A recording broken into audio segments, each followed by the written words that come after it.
अगर आप में हुनर है और आप स्टार्टअप करना चाहते हैं, कुछ अपना करना चाहते हैं, तो सरकार आपके लिए बहुत सा फंड लेकर के आई है। सरकार कहती है कि एक अच्छा सा आइडिया लेकर के आइए और पैसा लेकर के जाइए। क्या है कहानी, कैसे मिलता है पैसा, आज मैं आपको यही बताने वाला हूं। किसी भी स्टार्टअप के शुरुआती दौर में उसे आसानी से पैसे उपलब्ध हो पाना बहुत मुश्किल होता है और पैसा मिलना एक अहम बात होती है। किसी एंजल निवेशक या वेंचर कैपिटल फर्म से फंड तब जाकर मिलता है जब प्रूफ ऑफ कॉन्सेप्ट तैयार होता है। इसी तरह बैंक भी सिर्फ असेट के हिसाब से ही लोन देते हैं। ऐसे में यह जरूरी है कि स्टार्टअप्स को उसको इनोवेटिव आइडिया वाले प्रूफ ऑफ कॉन्सेप्ट के ट्रायल के लिए सीड्स फंडिंग मिल सके। इसी के लिए startup India seed fund scheme की शुरुआत की गई। सरकार ये चाहती थी कि हमारे देश में अधिक से अधिक स्टार्टअप शुरू हो सकें और देश आगे बढ़ सके।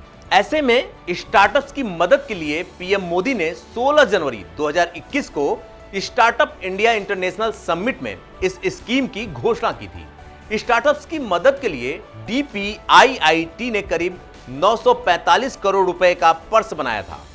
इससे करीब 3600 एंटरप्रेन्योर्स को 4 सालों में 300 इंक्यूबेटर्स के जरिए मदद मुहैया कराई गई।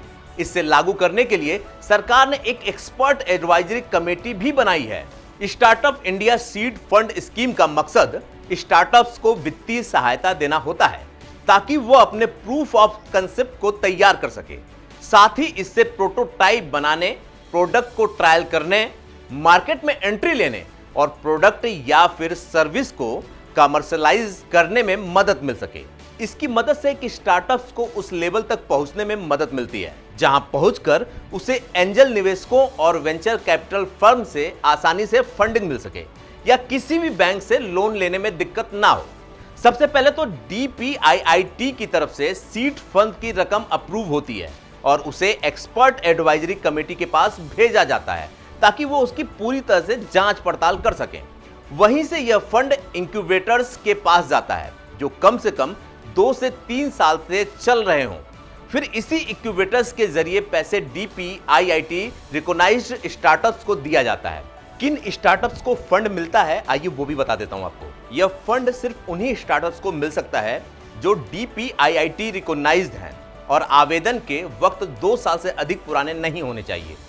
DPIIT के तहत रिकॉग्नाइज्ड होने के लिए स्टार्टअप इस लिंक पर जा सकते हैं। यह लिंक आपको स्क्रीन पे भी दिख रहा होगा और डिस्क्रिप्शन पे भी मिल जाएगा।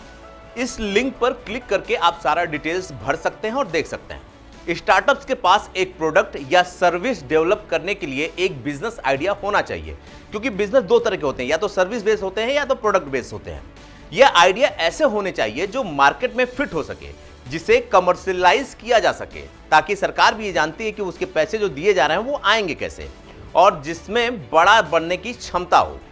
स्टार्टअप के लिए जरूरी है कि वो अपने प्रोडक्ट या सर्विस या बिजनेस मॉडल या डिस्ट्रीब्यूशन मॉडल या फिर मेथोडोलॉजी में टेक्नोलॉजी का इस्तेमाल करते हुए प्रॉब्लम को सॉल्व कर रहा हो। Social impact, waste management, water management, financial inclusion, education, agriculture, food processing, biotechnology, health care, energy, mobility, defence, space, railway, oil and gas, textile जैसे सेक्टर में काम करने वाले स्टार्टअप्स को वरीयता दी जाएगी। स्टार्टअप्स को केंद्र या राज्य सरकार की किसी भी स्कीम के तहत 10 लाख रुपए से अधिक वित्तीय सहायता नहीं मिली होनी चाहिए। हालांकि इनमें उन पैसों को नहीं गिना जाएगा जो स्टार्टअप्स को किसी कंपटीशन और ग्रेड चैलेंज को जीतने से मिले हों। साथ ही इसमें सब्सिडाइज्ड वर्किंग स्पेस, फाउंडर्स का मंथली अलाउंस, लैब्स का एक्सेस और प्रोटोटाइपिंग फैसिलिटी के लिए एक्सेस नहीं गिना जाएगा। स्टार्टअप में भारतीय प्रमोटर्स की शेयर होल्डिंग कम से कम 51% होनी चाहिए, यानी कि अपने देश का ज्यादा से ज्यादा पैसा अपने यहां होना चाहिए। जरूरी नहीं कि ये फॉरेन के लिए ही मिले, अगर आप इंडिया में भी करते हैं तो आपको पैसे मिलेंगे।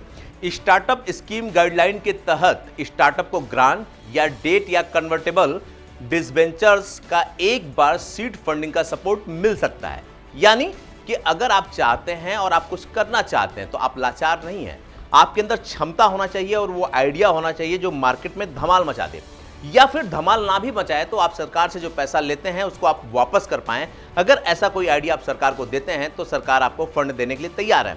इसके अलावा भी कई तरह का फंड होता है जो आपके स्टार्टअप को आगे बढ़ा सकता है और आपके स्टार्टअप के लिए मिल सकता है। वो 1 लाख से लेकर के 1 करोड़ तक की स्कीम है और इससे भी ज्यादा की स्कीम है। अगर आप उसके लिए एलिजिबल हो सकते हैं तो आपको ये फंड बड़े आराम से मिल जाएंगे। अगर आपके पास कोई स्टोरी है या आप इस तरह की स्टोरीज हमसे कराना चाहते हैं तो आप कांटेक्ट कर सकते हैं विस्टॉक मीडिया से।